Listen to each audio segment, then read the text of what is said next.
साथियों नमस्कार। जय कुमार पॉलिटिक्स मंच पर आप सभी का स्वागत है। साथियों, आज हम राष्ट्रपति की वीटो पावर के बारे में पढ़ेंगे, यानी उसके पास कौन कौन सी निषेधाधिकार शक्ति है। देखो, हम देखते हैं कि हमारा केंद्रीय विधानमंडल यानी हमारी संसद पार्लियामेंट कोई भी जब विधेयक पारित करती है तो उसे दोनों सदनों से पास होने के बाद उसको राष्ट्रपति के पास भेजा जाता है। तो जब वो विधेयक राष्ट्रपति के पास आते हैं तब राष्ट्रपति के पास क्या क्या अधिकार हैं, उसको रोकने का, निषेध करने का, वीटो शक्ति का, कि वो उसको रोक सकता है या उसको पास कर सकता है या पुनर्विचार के लिए भेज सकता है। इन सारे मुद्दों पर आज हम विस्तार से चर्चा करेंगे।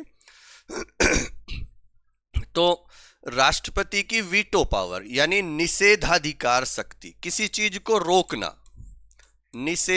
निषेधाधिकार,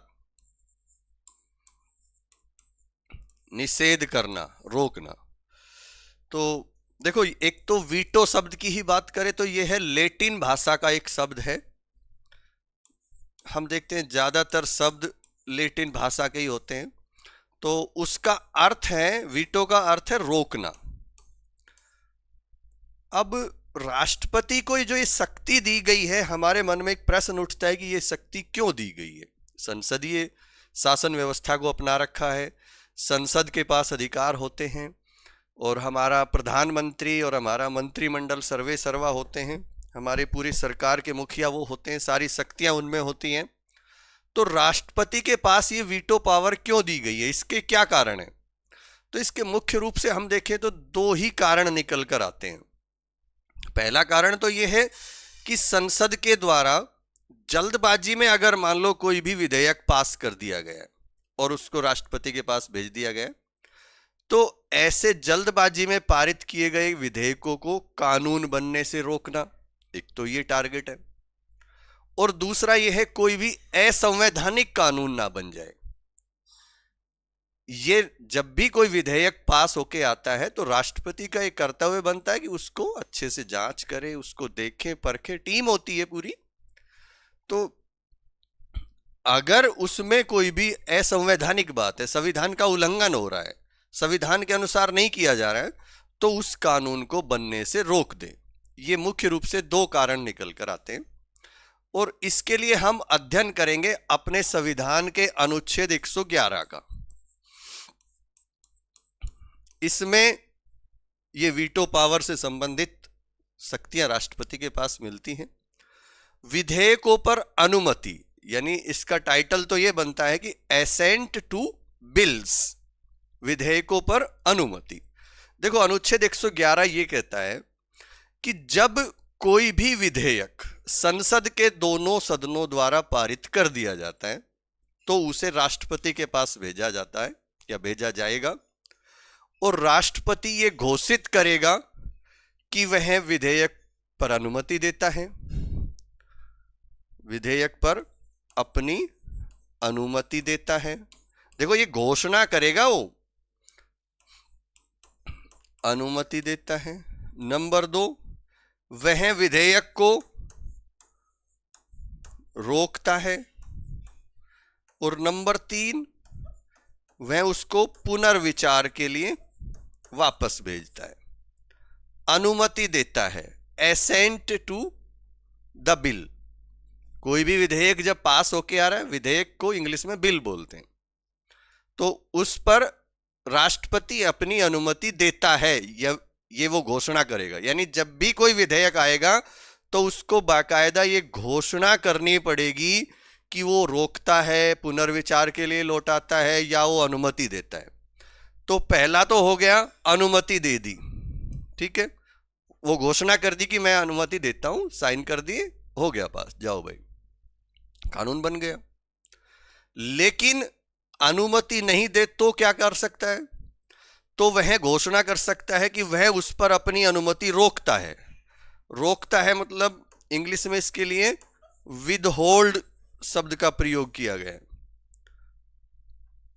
विदहोल्ड्स, वह उस पर अपनी अनुमति रोकता है, ये वो घोषणा करता है। तीसरा ऑप्शन ये बनता है कि अगर वो धन विधेयक नहीं है,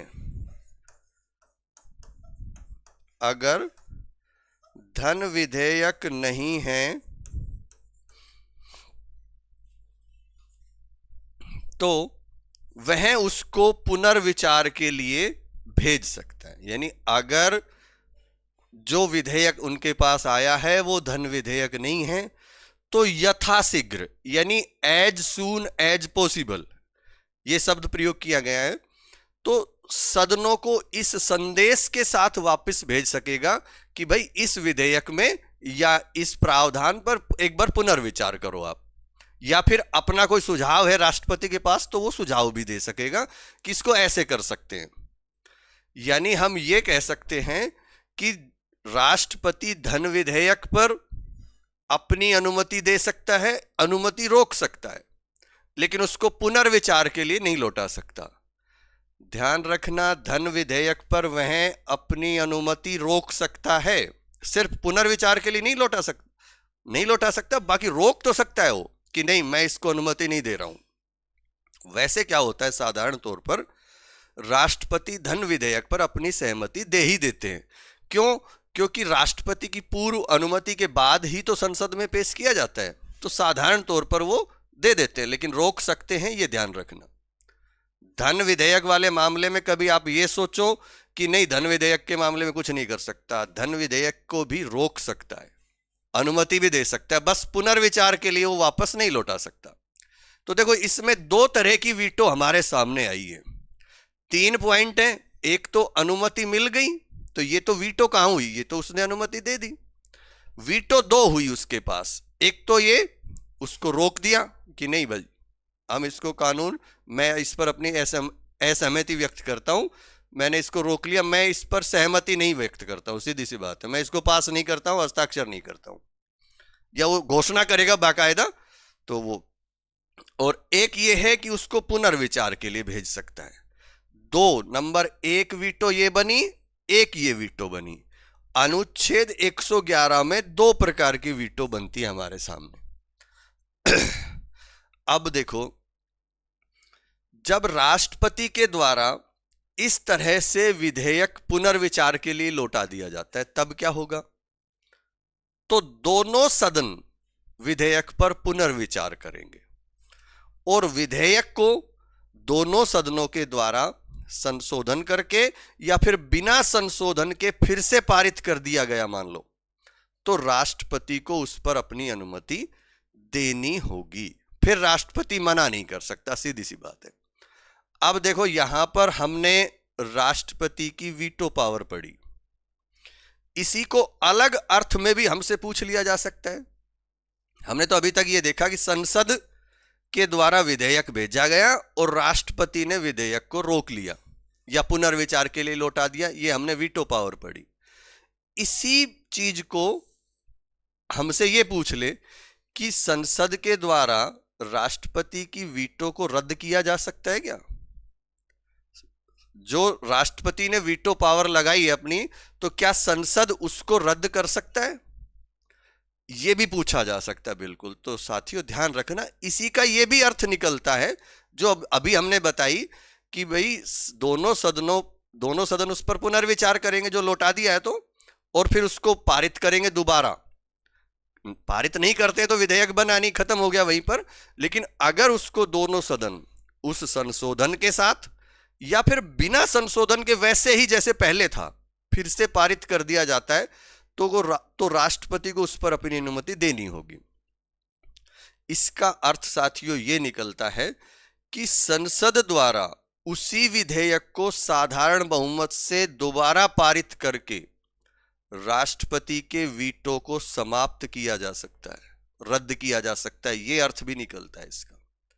यानी ये अर्थ, और तीसरा अर्थ ये भी कह सकते हैं कि राष्ट्रपति केवल एक बार पुनर्विचार के लिए लौटा सकता है। तो केवल एक ही लाइन के कई अर्थ निकलते हैं। हम तो इनको स्पष्ट तरीके से लिखवाएंगे, लेकिन संविधान में तो सिर्फ एक ही लैंग्वेज लिखी है, अर्थ निकालना फिर आपका काम है, हमारा काम है। और प्रश्न जो बनाने वाला है वो इसी तरह के प्रश्न बनाने का प्रयास करता है ताकि हम दुविधा में पड़ जाएं, क्योंकि हमने तो वो चीज पढ़ी नहीं है। हमने राष्ट्रपति की वीटो शक्ति पढ़ी है, हमसे पूछ रहे हैं कि संसद क्या उसको रद्द कर सकते हैं? इस तरह के प्रश्न पर हम उलझ सकते हैं, ये भी ध्यान रहे। अब देखो, आपने खूब चर्चा सुनी होगी जेबी वीटो की, क्योंकि हमने 111 पढ़ा तो इसमें कहीं तो जेबी वीटो तो आया ही नहीं। यहां तो इसको रोक दिया और एक इसको, मतलब एक तो बिल्कुल रोक दिया, एक इसको पुनर्विचार के लिए लौटा दिया। दो ही वीटो है। जेबी वीटो का हम बार बार जिक्र करते हैं और हर विद्यार्थी इसको पढ़ चुका होता है, सबने रट रखा है ज्ञानी जेल सिंह। लेकिन साथियों ध्यान रहे, देखो संविधान के अनुच्छेद 111 में राष्ट्रपति को अनुमति देने की कोई समय सीमा निर्धारित नहीं की गई है। इसमें सिर्फ इतना लिखा हुआ है कि राष्ट्रपति संसद द्वारा पारित विधेयक को यथाशीघ्र लौटा देगा। यानी जो भी उसने घोषणा करी है, घोषणा करके वो उसको लौटा देगा। वो चाहे उसने उसको पारित कर दिया है तो भी लौटाएगा, मना कर दिया है, रोक लिया है तो भी लौटाना तो है ही विधेयक तो, और उस पर पुनर्विचार का कह दिया है तो भी उसको विधेयक को तो लौटाना है। तो संविधान में 111 में यह लिखा है कि एज सून एज पॉसिबल, यानी यथाशीघ्र उसको लौटा देगा। तो इसका लाभ उठाकर राष्ट्रपति बिना कोई निर्णय किए विधेयक को अनंत काल तक अपने पास रोक कर रख सकता है। यानी अपनी टेबल पर उसको छोड़ दिया, जैसे कि हम इसके बारे में कुछ जानते ही नहीं। ना तो हमने ये कहा, क्योंकि घोषणा करनी पड़ती है ना उसके लिए तो बाकायदा, तो ना तो ये कहा कि मैं इसको पास कर रहा हूं, अनुमति देता हूं, ना ये कहा कि मैं अनुमति नहीं देता हूं, मैं अनुमति रोक ली मैंने, ना ये कहा कि इसको पुनर्विचार के लिए लौटाते हैं। वो केवल उसको अपने टेबल पे रख लिया बस, और कोई जिक्र नहीं, कुछ उस पर चर्चा ही नहीं की, कोई कार्रवाई शुरू नहीं की। साथियों ये ही जेबी वीटो है। तो ये संविधान में नहीं लिखा हुआ कहीं, संविधान में ये परिस्थिति बनती है। अनुच्छेद 111 में समय सीमा नहीं लिखी गई है। तो यथाशीघ्र शब्द का लाभ उठाकर ऐसा राष्ट्रपति कर सकते हैं। हालांकि केवल एक बार ही हुआ ऐसा, राष्ट्रपति ज्ञानी जेल सिंह के द्वारा जो भारतीय डाकघर संशोधन विधेयक था 1986, उसको उन्होंने जेबी वीटो का प्रयोग किया, कोई जिक्र ही उस पर नहीं किया। इसलिए क्यों किया उन्होंने ऐसा? क्योंकि इस विधेयक के कुछ प्रावधान प्रेस की स्वतंत्रता के विरुद्ध थे। इसलिए तत्कालीन राष्ट्रपति ज्ञानी जेल सिंह इसके पक्ष में नहीं थे। और देखो, भारतीय डाकघर विधेयक था जो, उसके कई प्रावधान हैं जो जिनसे मतलब वो चर्चित था, क्योंकि उसमें किसी भी व्यक्ति के टेलीफोन को टेप किए जाने का प्रावधान था, किसी भी व्यक्ति के लेटर को खोलकर पढ़ा जा सकता था, ये प्रावधान था। तो ये कहीं ना कहीं उनको ये चीज अखर गई और उन्होंने उसको रोक लिया। हालांकि और भी कारण थे, क्योंकि राष्ट्रपति ज्ञानी जेल सिंह और जो पूर्व प्रधानमंत्री उस समय थे जो राजीव गांधी, उनके बीच गंभीर विवाद भी उत्पन्न हो गए थे। और विवाद के भी कई कारण थे। वैसे तो ज्ञानी जेल सिंह को देखे तो इंदिरा गांधी के बहुत ही करीबी थे, लेकिन इनसे ठीक ठाक उनके संबंध नहीं बन पाए। एक तो उसी समय सिख विरोधी दंगे हो गए जब इंदिरा गांधी जी की हत्या हुई, और उसके ऊपर एक जांच आयोग भी बैठाया गया था, रंगनाथ मिश्रा आयोग। तो कोई भी राष्ट्रपति सूचना मांगते, प्रधानमंत्री सूचना ही नहीं देते। जबकि हमने देखा कि प्रधानमंत्री का ये कर्तव्य बनता है कि राष्ट्रपति कोई भी उससे सूचना मांगते हैं तो उसको देनी होगी। उसका खुद का भी कर्तव्य मानता है और वो भी मांग सकता है। खुद की तो ड्यूटी बनती ही है कि वो राष्ट्रपति को सारे जो भी कार्य कर रहे हैं उसकी सूचना दे, और राष्ट्रपति मांग भी सकते हैं। लेकिन इस चीज का फायदा उठाया, कुछ संविधान में कुछ चीजें लिखी हुई थी, उन शब्दों की परिभाषा का फायदा उठाया, बाद में संशोधन हुए कई चीज। और फिर जब ये विधेयक लगभग 3 साल के बाद 1989 में जो अगले राष्ट्रपति आए वेंकट रमन जी, तो उनके पास ये विधेयक गया। उन्होंने, जो राष्ट्रीय मोर्चा की सरकार उस समय थी, उनके पास पुनर्विचार के लिए लौटा दिया, और फिर सरकार ने इसको वापस नहीं भेजा, उसको रद्द करने का फैसला कर लिया। काफी पुराना था और उनसे संबंधित भी नहीं था, क्योंकि सरकार कोई भी निर्णय लेती है, कोई भी कानून बनाने का प्रयास करती है तो अपने हिसाब से बनती है। सरकार बदल गई तो फिर उसका कोई महत्व भी नहीं था। और हम देखते हैं अमेरिका में राष्ट्रपति को 10 दिनों के भीतर विधेयक पुनर्विचार के लिए लौटाना होता है, लेकिन भारत के पास ऐसा, भारत के राष्ट्रपति के पास हम कह सकते हैं कि यहां पर अमेरिका के राष्ट्रपति से ज्यादा शक्ति यहां पर। वैसे तो राष्ट्रपति जो अमेरिका का है बहुत पावरफुल है, वहां उनके पास तो सारी शक्तियां हैं, कार्यपालिका की मतलब वास्तविक मुखिया भी वही है, जो भी देश का अध्यक्ष भी वही है, शासन का अध्यक्ष भी वही है, सरकार का मुखिया, जिस तरह सब कुछ उसके पास है। लेकिन यहां पर अब जब वहां लिख दिया है कि 10 दिन के भीतर उसको पुनर्विचार के लिए लौटा सकेगा, तो वीटो पावर समाप्त, जो ये जेबी वीटो है इसका प्रावधान अपने आप ही समाप्त हो गया। हमारे यहां पर 10 दिन नहीं लिखा, उसकी जगह हमने यहां पर यथाशीघ्र शब्द लिख दिया, तो उसके कारण जेबी वीटो की शक्ति अपने आप क्रिएट हो गई। तो एक तो ये। अब देखो ये जो शक्ति हमने देखी कि वो रोक सकता है, यानी ये एब्सोल्यूट पावर हो गई, एकदम निरपेक्ष शक्ति होगी। तो क्या भारत के राष्ट्रपति के पास जो वीटो पावर है वो एब्सोल्यूट वीटो की पावर है, आत्यंतिक वीटो की पावर है? तो साथियों है तो सही, जैसे हमने जिक्र किया कि उसने रोक लिया तो रोक ही लिया फिर, लेकिन सीमित रूप में है वो। कैसे है सीमित रूप में? कि भाई देखो, किसी प्राइवेट सदस्य का कोई विधेयक है, देखो विधेयक 2 प्रकार के होते हैं, एक सरकारी विधेयक, एक गैर सरकारी विधेयक। सरकारी विधेयक यानी किसी मंत्री ने कोई विधेयक पेश किया है तो वो तो होता है सरकारी विधेयक। प्राइवेट सदस्य का विधेयक वो होता है जो मंत्री नहीं है और कोई सदस्य उसको प्रस्तुत कर रहा है। साधारणतः बहुत कम ऐसे मामले देखने को मिलते हैं। ये यहां पर जरूर ध्यान रखें, सत्ता पक्ष का भी कोई व्यक्ति, कोई सांसद जो मंत्री नहीं है, अगर वो विधेयक प्रस्तुत करता है तो वो भी प्राइवेट सदस्य या निजी विधेयक ही कहलाएगा, गैर सरकारी विधेयक कहलाएगा। सरकारी विधेयक वो नहीं कहलाएगा। सरकारी विधेयक केवल वो कहलाएगा जो मंत्री पेश करता है। तो किसी विधेयक ने, किसी प्राइवेट सदस्य ने कोई विधेयक पेश किया हो और मंत्री परिषद उसके पक्ष में नहीं है, तो राष्ट्रपति विधेयक को अनुमति देने से फिर मना कर सकता है, क्योंकि मेन तो रोल यहां पर मंत्रिमंडल का ही है। हमने देखा है सारा खेल ही, सारी पावर हमारी मंत्री परिषद में ही है, प्रधानमंत्री और उसकी मंत्री परिषद, वास्तविक शक्तियां उन्हीं के पास है।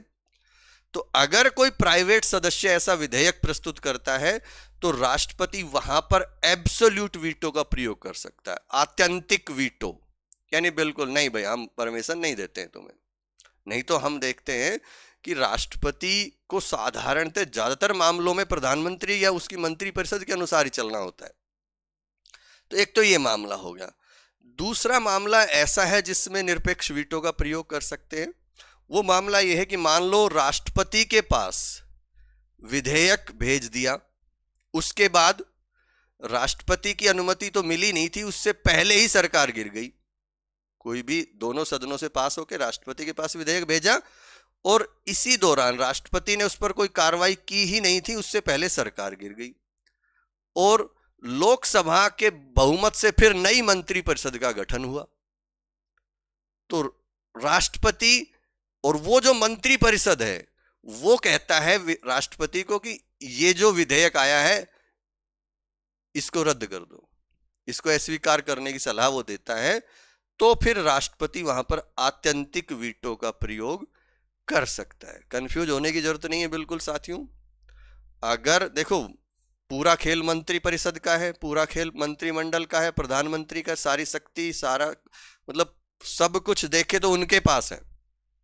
तो एक मंत्री परिषद तो चली गई, वो तो सरकार गिर गई। दोबारा जो नई सरकार बनी है, चाहे उसी पार्टी से दोबारा बनी हो, प्रधानमंत्री बदल गया, नया मंत्री परिषद बना या वो ही प्रधानमंत्री बने, कुछ भी हो गया हो, दोबारा बनी है। एक बार सरकार गिर गई थी या फिर नए चुनाव हुए हैं और फिर सरकार आई है दोबारा, तो ऐसी परिस्थिति में वो मंत्री परिषद बदल चुकी है वो मंत्रिपरिषद ये कहती है कि इसको स्वीकार करने की जरूरत नहीं है, इसको अस्वीकार कर दो, तो फिर वो आत्यंतिक वीटो का प्रयोग कर सकता है, उसको रद्द कर दे, भाई ये हम इस पर परमिशन नहीं देते। नहीं तो साधारणतः हम देखते हैं कि सारे काम मंत्रिपरिषद की सलाह से ही होते हैं। और हम देखते हैं कि भारत के राष्ट्रपति ने ऐसे 2 मामले हैं जहां पर आत्यंतिक वीटो का प्रयोग किया है। कौन कौन से मामले हैं वो? पहला मामला तो 1954 का है, जब हम देखते हैं कि पेप्सू राज्य क्षेत्र था, जो पेप्सू मतलब Patiala and east Punjab state union, यानी पटियाला और पूर्वी पंजाब राज्य संघ, पेप्सू नाम से ही था पहले। यानी इस पेप्सू का अर्थ समझे तो ये मतलब वर्तमान का जो पंजाब है, हरियाणा है, हिमाचल प्रदेश का एरिया है, उसके आसपास का क्षेत्र है, वो पूरा पेप्सू था। तो पेप्सू में यानी 1954 में राष्ट्रपति शासन लागू था। तब संसद ने पेप्सू विनियोग विधेयक 1954 पारित किया। अब आप कहोगे सर ये पेप्सू विनियोग विधेयक क्या है? देखो, जब भी किसी राज्य में राष्ट्रपति शासन लगता है तो उससे संबंधित लगभग सभी शक्तियां केंद्र सरकार के पास चली जाती है। तो विनियोग विधेयक मतलब कोई पैसे से निकालने वाली बात है, कोई खर्च करने की बात है। तो वहां के सारे खर्च या वहां के संसद, जो राज्य में अगर राष्ट्रपति शासन लगा है तो वहां की कार्यपालिका के कार्य सारे कौन करेगा? केंद्रीय कार्यपालिका। अगर राज्य विधानमंडल से कोई काम करना है तो उसका काम फिर संसद करेगी। तो भाई विधेयक कहां प्रस्तुत होता है राज्य का? विधानसभा में। तो वहां विधानसभा की जगह अब कहां हो गया राष्ट्रपति शासन है, तो स्टेट की केंद्र में जो हमारा विधानमंडल है, संसद। तो संसद ने पेप्सू के लिए, उस समय पेप्सू था, तो पेप्सू विनियोग विधेयक पास किया 1954 में, और राष्ट्रपति श्री राजेंद्र प्रसाद थे, उनके पास भेज दिया। लेकिन उनके हस्ताक्षर करने से पहले ही राष्ट्रपति शासन हटा दिया गया। भाई जब वो विधेयक पारित किया, जब राष्ट्रपति शासन लागू था, राष्ट्रपति के पास जब विधेयक भेजा तो भेज तो दिया, लेकिन उन्होंने उस पर कुछ भी अपना स्वीकार अस्वीकार कोई भी सलाह करने का, उससे पहले वो कार्रवाई करते, उससे पहले राष्ट्रपति शासन हटा लिया गया। इसलिए फिर मंत्रिपरिषद ने राष्ट्रपति को उस विधेयक को अस्वीकार करने की सलाह दे दी कि अब वहां है ही नहीं भाई, जब वहां पर राष्ट्रपति शासन हट गया तो संसद वहां का विधानमंडल का काम क्यों करे? वहां की विधानसभा या वहां जो 2 सदन है तो विधानमंडल कह सकते हैं, वो काम करे। तो फिर मंत्रिपरिषद ने राष्ट्रपति को सलाह दे दी कि इसको अस्वीकार कर दो, और फिर राष्ट्रपति ने ऐसा ही किया। एक तो ये मामला है। दूसरा 1991 का है, जब संसद में लोकसभा का विघटन होना था, लोकसभा भंग होनी थी, उससे सिर्फ 1 दिन पहले अपना वेतन भत्ता बढ़ा लिया। यानी संसद सदस्य वेतन भत्ता और पेंशन संशोधन विधेयक 1991 पास करा लिया, दोनों सदनों में पारित करा के राष्ट्रपति की मंजूरी के लिए भेज दिया। लेकिन इस पर अनुच्छेद 117(1) के तहत राष्ट्रपति की पूर्व मंजूरी नहीं ली गई थी। देखो, कोई भी धन विधेयक है या इस तरह का मामला है तो उसको राष्ट्रपति से पहले मंजूरी लेना जरूरी होता है। जब भी उसको सदन में प्रस्तुत करते हैं तो राष्ट्रपति से पूछ के ही करते, परमिशन लेके ही करते हैं। तो इस मामले में फिर राष्ट्रपति ने इसको विधेयक को अनुमति नहीं दी, निरपेक्ष वीटो का प्रयोग किया।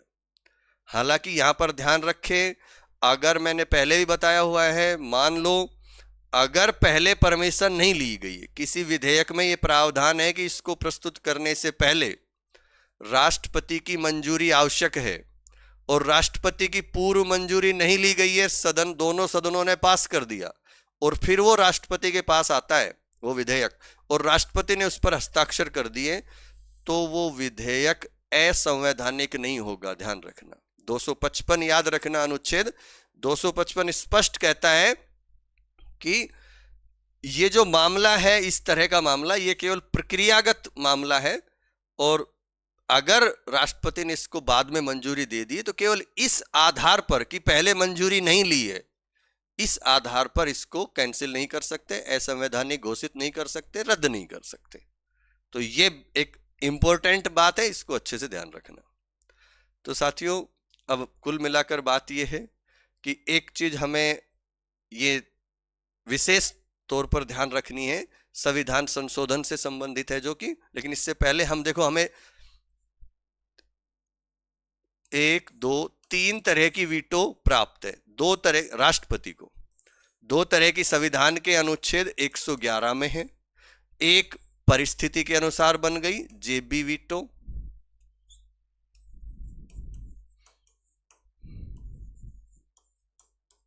ठीक है, 3 हो गई। और अब मामला आता है, क्या संविधान संशोधन विधेयक है तो उस पर क्या फिर वीटो का अधिकार रहेगा राष्ट्रपति के पास? जब संविधान संशोधन कर रहे हैं संविधान में ही कुछ, तो राष्ट्रपति के पास कोई भी वीटो की पावर नहीं रहेगी, ये ध्यान रखना।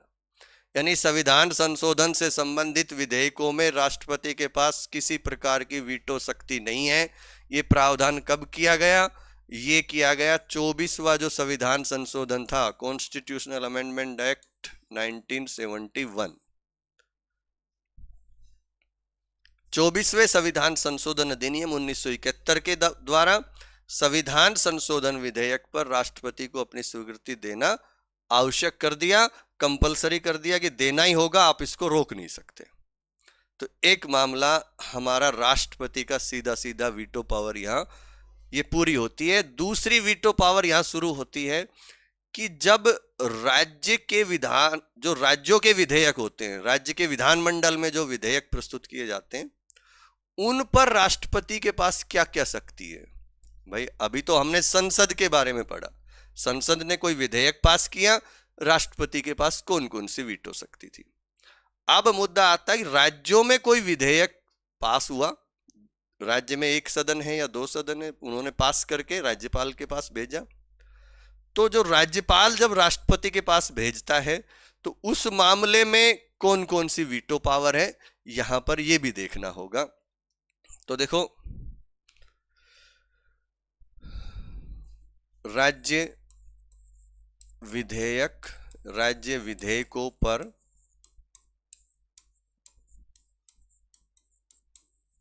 राष्ट्रपति की वीटो शक्ति। देखो, इसमें हम अनुच्छेद 200 का अध्ययन करेंगे और अनुच्छेद 201 का अध्ययन करेंगे। क्या है? देखो, जब राज्य का विधानमंडल कोई विधेयक पारित करके राज्यपाल की स्वीकृति के लिए भेजता है, तो जिस तरह से संसद राष्ट्रपति के पास भेजते तो राष्ट्रपति के पास कुछ विकल्प होते हैं, उसी तरह से जब राज्य का विधानमंडल राज्यपाल को भेजता है तो राज्यपाल के पास कुछ विकल्प होते हैं। अनुच्छेद 200 के तहत राज्यपाल के पास कुछ विकल्प है। कौन कौन से विकल्प है? पहला विकल्प तो यह है कि विधेयक पर अपनी स्वीकृति प्रदान कर दे। दूसरा यह है कि उस पर अपनी अनुमति रोक ले। तीसरा यह है कि अगर विधेयक धन विधेयक नहीं है तो पुनर्विचार के लिए लौटा दें। और एक और ऑप्शन बनता है कि उसको राष्ट्रपति के लिए आरक्षित रख ले। पहले में उसको पास कर दे, अनुमति दे दे कि ठीक है, दूसरे में उसको रोक ले, विदहोल्ड, तीसरे में अगर धन विधेयक नहीं है तो पुनर्विचार के लिए लौटा दे। ध्यान रहे, धन विधेयक को पुनर्विचार के लिए नहीं लौटा सकते। और चौथे में, चौथा ऑप्शन ये भी होता है उसके पास कि राष्ट्रपति के विचार के लिए आरक्षित रख ले। 4 ऑप्शन होते हैं। राष्ट्रपति के पास 3 थे, यहां पर 4 ऑप्शन है। ये तीनों ऊपर राष्ट्रपति के पास थे, लेकिन यहां पर चौथा ऑप्शन भी जुड़ गया है। राज्यपाल राष्ट्रपति के लिए भी, उसके विचार के लिए भी आरक्षित रख सकता है। तो अनुच्छेद 200 के तहत ये 4 ऑप्शन है। अब अनुच्छेद 201 पढ़ते। जब राज्यपाल किसी विधेयक को राष्ट्रपति के विचार के लिए आरक्षित करता है तो राष्ट्रपति के पास अनुच्छेद 201 के तहत कुछ विकल्प होते हैं।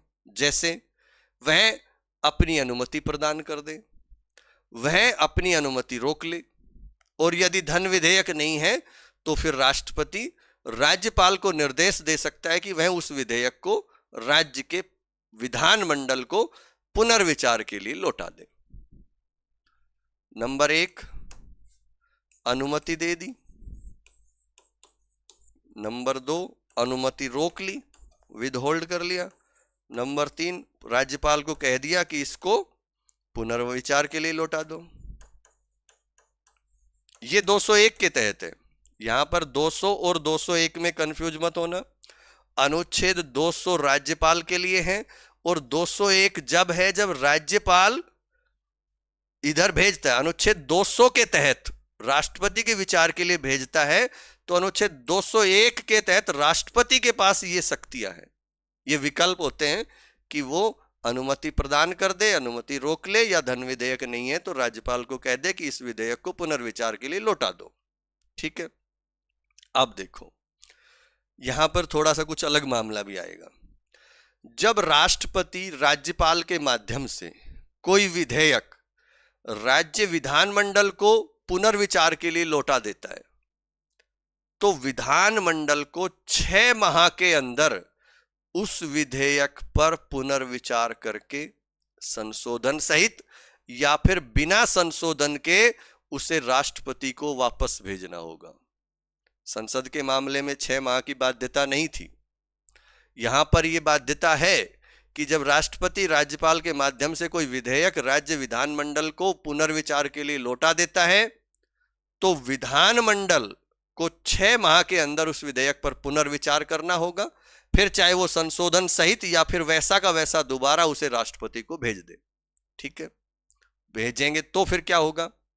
संविधान के अनुच्छेद 201 में सिर्फ इतना लिखा है कि पुनर्विचार के बाद ऐसा विधेयक राष्ट्रपति के समक्ष फिर से प्रस्तुत किया जाएगा, लेकिन यह नहीं लिखा कि राष्ट्रपति को विधेयक पर अनुमति देनी होगी, क्योंकि पुनर्विचार के मामले में हम देखते हैं अनुमति देनी होती है, लेकिन यहां पर यह नहीं लिखा। जब राज्यपाल से राज्य का विधानमंडल से कोई इस तरह का विधेयक आता है तो पुनर्विचार के बाद दोबारा भी आया है तो सिर्फ यह लिखा है 201 में कि ऐसा पुनर्विचार के बाद जो ऐसा विधेयक है वो राष्ट्रपति के समक्ष फिर से प्रस्तुत किया जाएगा, बस।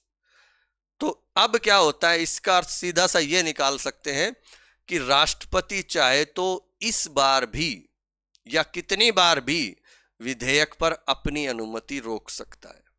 यानी राज्य का कोई भी विधेयक है, राज्यपाल ने राष्ट्रपति को पेश कर दिया तो राष्ट्रपति के पास कह सकते हैं कि उसको बार बार रद्द करने की शक्ति है। संविधान में ऐसा नहीं लिखा, लेकिन जब ऐसा नहीं लिखा तो राष्ट्रपति उसको फिर से भी पुनर्विचार के लिए भेज सकता है, दोबारा भी, जबकि हमने देखा एक बार ही भेज सकते हैं साधारण तौर पर। तो यहां पर यह प्रश्न आया भी है और कठिन प्रश्न बनता है। हालांकि जब 1-2 बार प्रश्न आ लेता है तो लोग इसको जान लेते हैं, तो प्रश्न तो आ चुका है, लेकिन ये 200 और 201 का अंतर अच्छे से समझ लेना। यानी राष्ट्रपति के पास ये एक विशिष्ट शक्ति है कि वो राज्य विधानमंडल के द्वारा पुनर्विचार के बाद भी भेजे गए विधेयक को फिर से भी वो रोक सकता है। तो साथियों, ये वीटो पावर थी हमारी और समय अभाव है, इसको यहीं रोककर अब आप इसको लिख लीजिए, हेडिंग डालो कि राष्ट्रपति की वीटो या निषेधाधिकार शक्ति। राष्ट्रपति की वीटो या निषेधाधिकार शक्ति।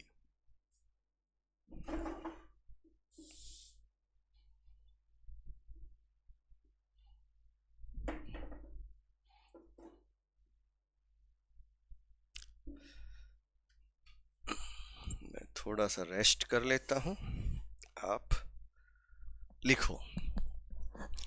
वीटो एक लैटिन शब्द है जिसका अर्थ है रोकना। वीटो एक लैटिन शब्द है जिसका अर्थ है रोकना। अब आगे लिखो नेक्स्ट लाइन में, राष्ट्रपति को यह शक्ति देने के 2 कारण हैं, या वीटो पावर देने के 2 कारण हैं। नंबर 1, संसद द्वारा जल्दबाजी में पारित किए गए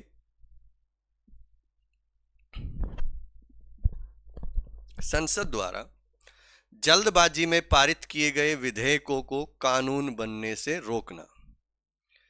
नंबर 2, किसी असंवैधानिक कानून को रोकने के लिए।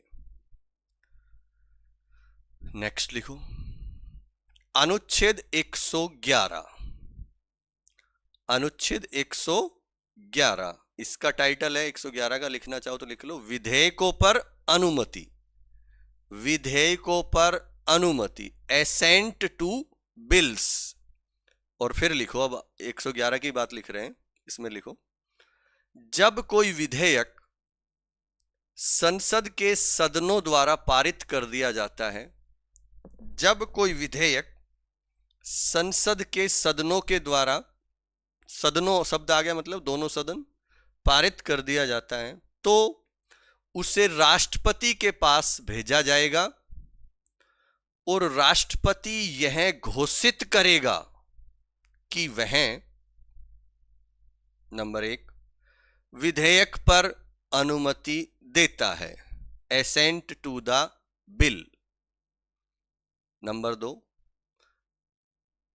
पहले वाले में विधेयक पर अनुमति देता है, या फिर लिखो नंबर 2, वह उस पर अनुमति रोकता है। ये घोषणा कर रहा है, ध्यान रखना, ऊपर की लाइन से जुड़े हुए हैं तीनों लाइन, 3 शब्द लिखवाएंगे जो इसमें 3 टॉपिक है, 3 पॉइंट हम जो लिखवाएंगे वो ऊपर की लाइन तीनों नंबर पे वो आती है, तीनों के लिए है वो। तो वह उस पर अनुमति रोकता है, विद होल्ड्स लिख सकते हो। और ये टेक्निकल इंग्लिश वर्ड हैं, ये सारे याद कर लिया करो, बहुत काम आते हैं। और सबसे पहली बात तो अपनी नॉलेज बढ़ती है, इंग्लिश भी इम्प्रूव होती है। और दूसरी बात है कि इम्प्रूव हो या ना हो वो एक अलग चीज़ है, लेकिन परीक्षा में इंग्लिश वर्जन बहुत ज़्यादा काम आता है। तो सबको पता है आपको कि इंग्लिश वर्जन ही मान्य होता है। अगर हिंदी में कई, क्योंकि ट्रांसलेशन किसी भी तरह किया जा सकता है, कई बार इतना कठिन हिंदी ट्रांसलेशन होता है कि उसको इंग्लिश में समझना आसान है, हिंदी में हम उसको नहीं समझ पा रहे हैं। तो लिखो नंबर 3, परंतु यदि वह धन विधेयक नहीं है तो यथाशीघ्र, as soon as possible, bracket में लिख लो, सदनों को इस संदेश के साथ वापस भेज सकेगा कि वे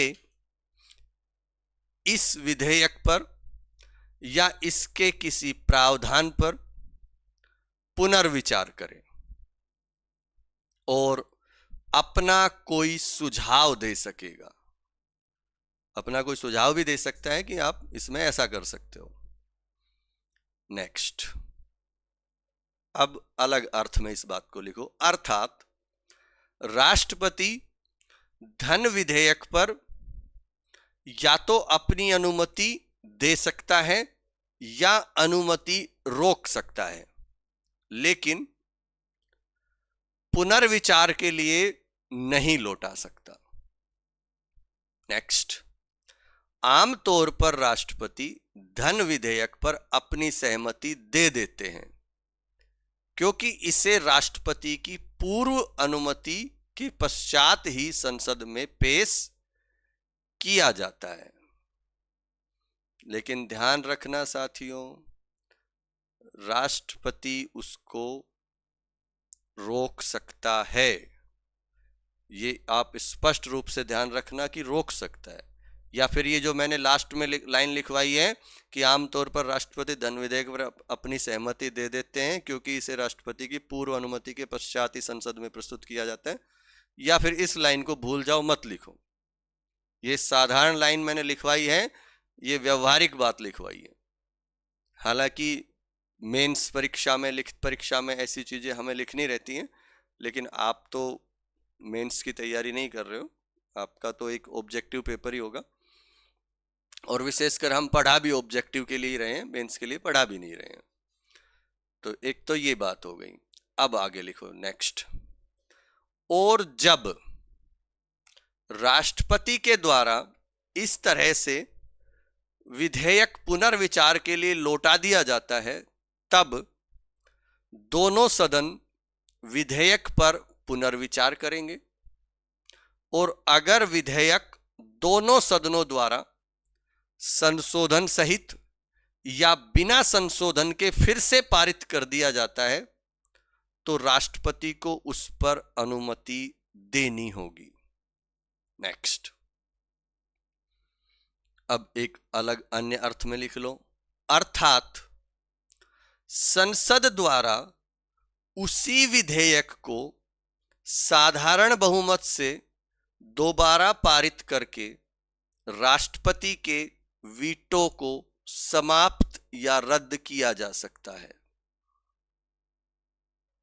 एक और लिख लो, अर्थात अगली लाइन में राष्ट्रपति केवल एक बार विधेयक को पुनर्विचार के लिए लौटा सकता है। तो ये तो हो गई साथियों 111 की बात। इसमें कई बातें हमने अपने मन से भी अन्य अर्थ में भी लिखवा दी है। अब आगे लिखो, लेकिन संविधान के अनुच्छेद 111 में राष्ट्रपति को अनुमति देने की कोई समय सीमा निर्धारित नहीं की गई है। इसमें सिर्फ इतना लिखा हुआ है कि राष्ट्रपति संसद द्वारा पारित विधेयक को यथाशीघ्र यानी एज सून एज पॉसिबल लौटा देगा। इसलिए इसका लाभ उठाकर वह बिना कोई निर्णय किए, वह का मतलब राष्ट्रपति, वह बिना कोई निर्णय किए या बिना कोई निर्णय लिए विधेयक को अनंत काल तक अपने पास रोक कर रख सकता है, जिसे ही जेबी वीटो कहा जाता है। मतलब रोक कर रख सकता है ये, या रोक शब्द को हटा दो, अपने पास रख सकता है ऐसे रख लो, क्योंकि रोकने के बाद तो फिर वही आ जाएगी आपकी अलग भाषा है। रोक को हटा दो, क्योंकि वह अपने पास रख सकता है, यानी उस पर बिना कोई कार्रवाई करे। अच्छे से समझा दिया, आप समझ गए होंगे। नेक्स्ट लिखो, भारतीय डाकघर संशोधन विधेयक 1986। भारतीय डाकघर संशोधन विधेयक 1986 के मामले में अभी तक एकमात्र राष्ट्रपति ज्ञानी जेल सिंह के द्वारा इसका प्रयोग किया गया है। नेक्स्ट, इस विधेयक के कुछ प्रावधान प्रेस की स्वतंत्रता के विरुद्ध थे। थोड़ा सा ध्यान रहेगा इसलिए इसको लिख लो। आगे लिखो, अब भारत के राष्ट्रपति को आत्यंतिक वीटो यानी एब्सोल्यूट वीटो की शक्ति तो प्राप्त है, लेकिन सीमित रूप में है। जैसे नंबर 1, किसी प्राइवेट सदस्य का विधेयक हो और मंत्री परिषद उसके पक्ष में न हो तो राष्ट्रपति विधेयक को अनुमति देने से मना कर सकता है। नंबर 2, यदि राष्ट्रपति के पास विधेयक भेजने के बाद लेकिन राष्ट्रपति की अनुमति मिलने से पहले ही सरकार गिर जाए, यदि राष्ट्रपति के पास विधेयक भेजने के बाद लेकिन राष्ट्रपति की अनुमति मिलने से पहले ही सरकार गिर जाए और लोकसभा के बहुमत से बनी नई मंत्री परिषद राष्ट्रपति को वह विधेयक अस्वीकार करने की सलाह दे तो वह आत्यंतिक वीटो का प्रयोग कर सकता है। नेक्स्ट, ध्यान रहे, संविधान संशोधन से संबंधित विधेयकों में राष्ट्रपति के पास कोई वीटो शक्ति नहीं है।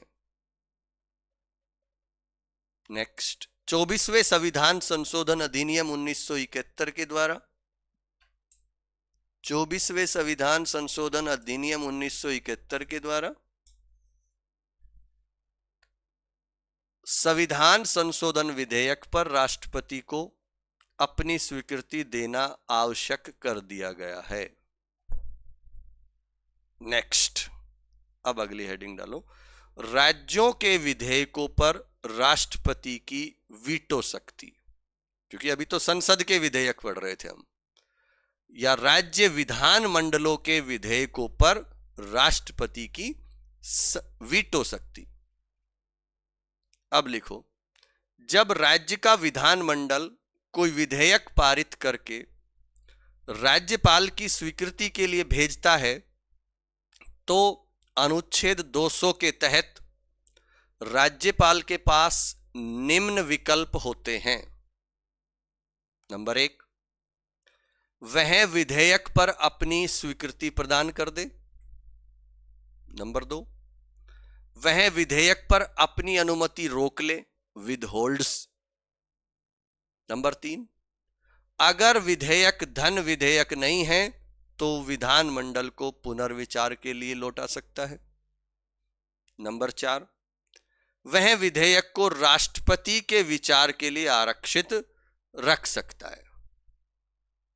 नेक्स्ट, अब लिखो, यदि राज्यपाल किसी विधेयक को राष्ट्रपति के विचार के लिए आरक्षित करता है तो राष्ट्रपति के पास अनुच्छेद 201 के तहत, तो राष्ट्रपति के पास, देखो राज्यपाल के पास 200 और राष्ट्रपति के पास 201, यदि राज्यपाल किसी विधेयक को राष्ट्रपति के विचार के लिए आरक्षित करता है तो राष्ट्रपति के पास अनुच्छेद 201 के तहत निम्न विकल्प होते हैं। नंबर 1, वह विधेयक को अनुमति प्रदान कर सकता है। नंबर 2, वह विधेयक पर अनुमति रोक सकता है। नंबर 3, यदि धन विधेयक नहीं है तो राष्ट्रपति राज्यपाल को निर्देश दे सकता है कि वह उस विधेयक को राज्य के विधानमंडल को पुनर्विचार हेतु लौटा दे। अब लिखो नेक्स्ट लाइन में, जब राष्ट्रपति राज्यपाल के माध्यम से कोई विधेयक राज्य विधानमंडल को पुनर्विचार के लिए लौटा देता है तो विधानमंडल को 6 माह के अंदर उस विधेयक पर पुनर्विचार करके संशोधन सहित या बिना संशोधन के उसे राष्ट्रपति को वापस भेजना होता है। नेक्स्ट, संविधान के अनुच्छेद 201 में सिर्फ इतना लिखा है कि पुनर्विचार के बाद ऐसा विधेयक राष्ट्रपति के समक्ष फिर से प्रस्तुत किया जाएगा, लेकिन यह नहीं लिखा कि इस बार भी राष्ट्रपति को या इस बार राष्ट्रपति को विधेयक पर अनुमति देनी ही होगी। नेक्स्ट, इसका अर्थ यह है कि राष्ट्रपति चाहे तो इस बार भी विधेयक पर अपनी अनुमति रोक सकता है। नेक्स्ट, अतः राष्ट्रपति के पास यह एक विशिष्ट शक्ति है कि वह राज्य विधानमंडल के द्वारा पुनर्विचार के बाद भेजे गए विधेयक को भी रोक सकता है। तो साथियों, ये हमारा आज का टॉपिक था और आशा करता हूं ठीक ठाक आपके समझ में आया होगा। जहां भी आपको कुछ समझ में ना आए, आप कमेंट बॉक्स में अपने विचार प्रस्तुत कर सकते हो। तो किसी भी माध्यम से ये प्रयास किया जाएगा कि कभी या उस कमेंट को नेक्स्ट वीडियो में शामिल कर लिया जाए, आपका जवाब दिया जाए, या फिर वहीं पर आपका जवाब दिया जाए। ऐसा मैं प्रयास करता हूं, जितना समय मिलता है पूरा अच्छे तरीके से इस तरह के सॉल्यूशन करने का मैं ट्राई करता हूं। बहुत सी बातें आती हैं, मैं उनको अगले वीडियो में ही ले लेता हूं। धन्यवाद साथियों।